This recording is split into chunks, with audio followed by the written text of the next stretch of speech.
Congratulations to Team India and welcome to Gyani Speaks YouTube channel.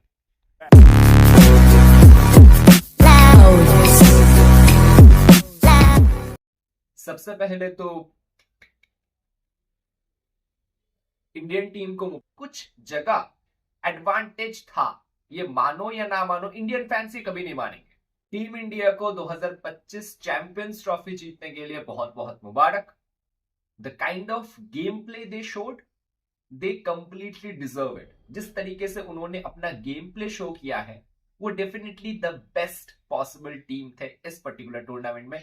ये कहने में मुझे कोई हर्ज नहीं है, बट जो आपके पास एडवांटेज था ना, जो इंडियन फैंस कभी नहीं मानेंगे, मैं आपको बताऊं, बट एडवांटेज तो था।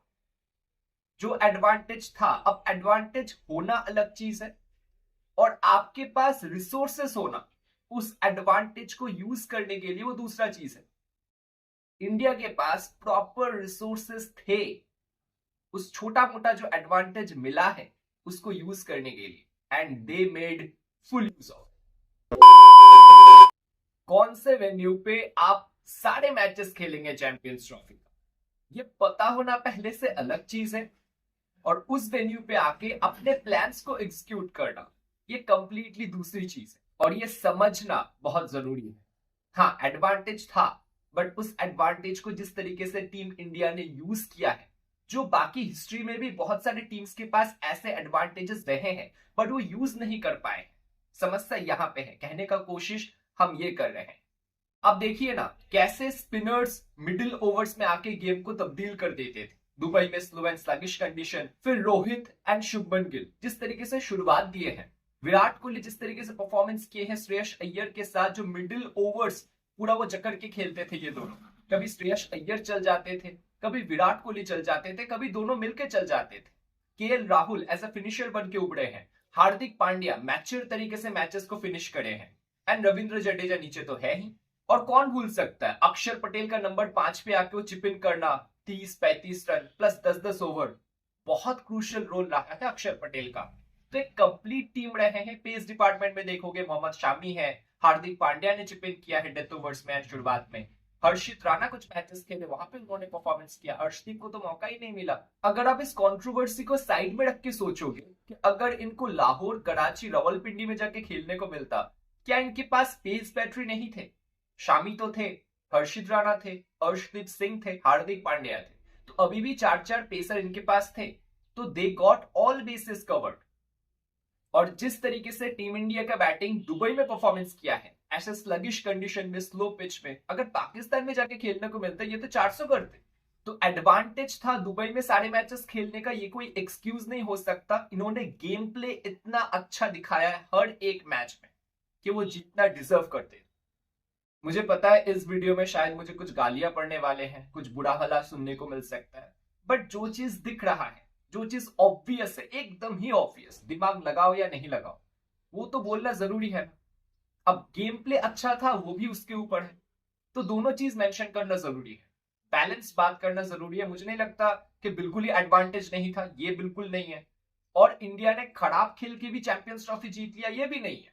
तो दोनों चीज बोलना जरूरी है। तो हाँ, स्वागत है आपका ज्ञानी speaks YouTube channel and Facebook page में। अगर आप पहली बार देख रहे हैं इस चैनल को तो सब्सक्राइब कर दीजिएगा, सब्सक्राइब करने के साथ साथ बेल बटन को जरूर से दबाएं। और हाँ, अगर आप फेसबुक पेज से देख रहे हैं, ज्ञानी स्पीक्स क्रिकेट फेसबुक पेज से, तो फॉलो जरूर कर ले और पेज को एक लाइक कर दे। कमेंट करके बताइए आप मेरे साथ कितना एग्री करते हैं या कितना एग्री नहीं करते हैं, और क्यों।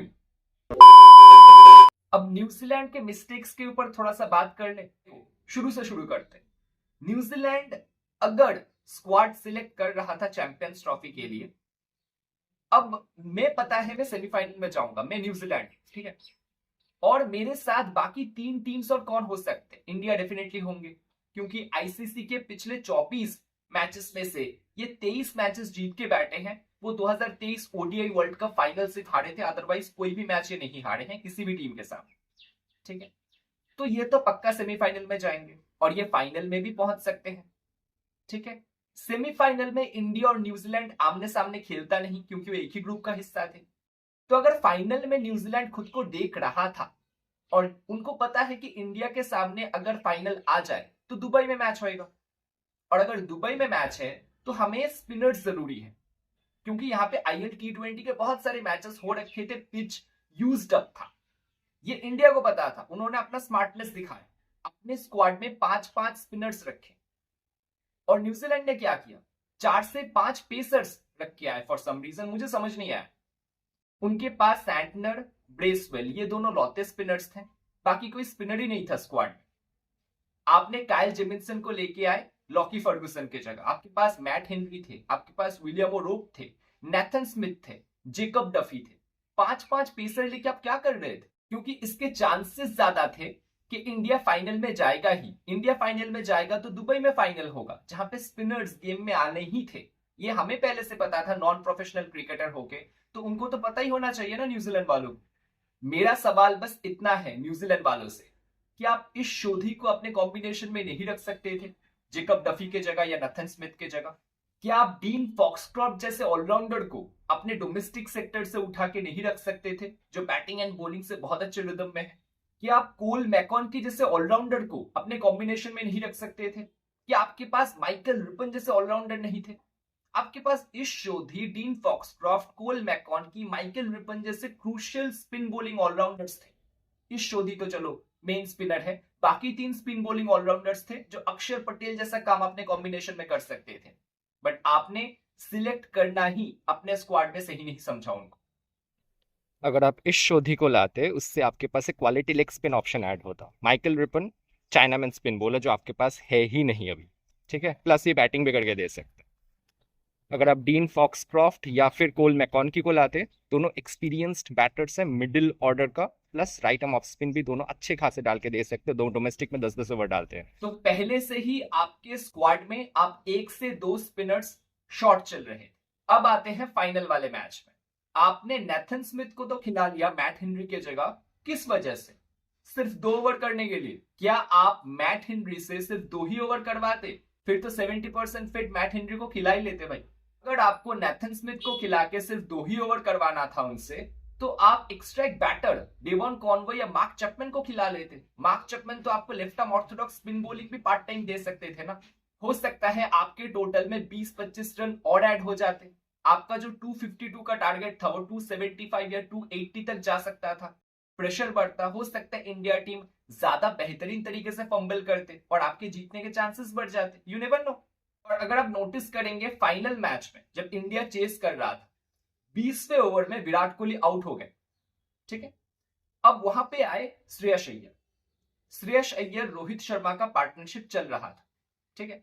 श्रेयस अय्यर को आपको आउट करना ही था अगर आपको मैच जीतना था, क्योंकि जितने भी क्रूशियल चेजेस देखेंगे आइदर विराट कोहली आखिर तक रहे हैं या श्रेयस अय्यर खींच दिए हैं।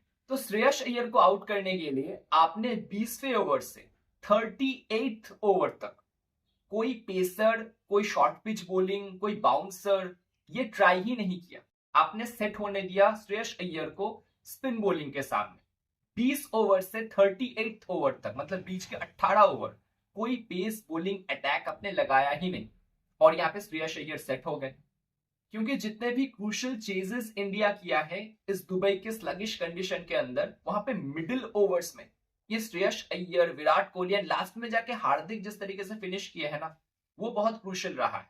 और आपको इन तीनों के अगेंस्ट प्लान बिल्कुल लेके आना चाहिए था। रोहित शर्मा जितना टाइम तक खेलेंगे वो मार के ही खेलेंगे, ये कंफर्म है।